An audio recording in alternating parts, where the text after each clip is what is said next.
নাম্বারটা আমার। হ্যাঁ, excellent power source king.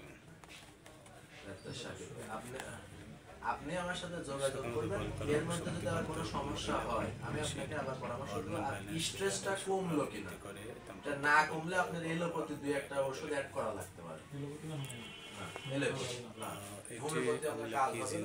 Stress যদি না কমে আমি হালকা পাওয়ার দুই একটা ওষুধ সকালবেলা খাওয়ার জন্য সাজেস্ট করব।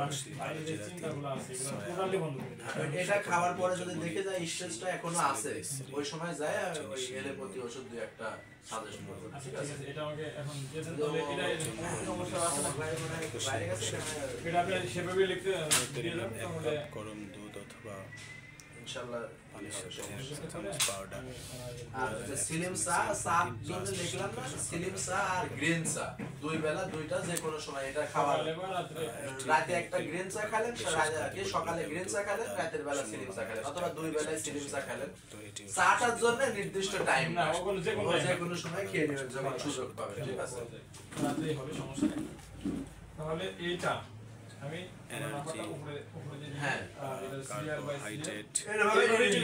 হ্যাঁ এভাবে লিখবেন ইনশাআল্লাহ।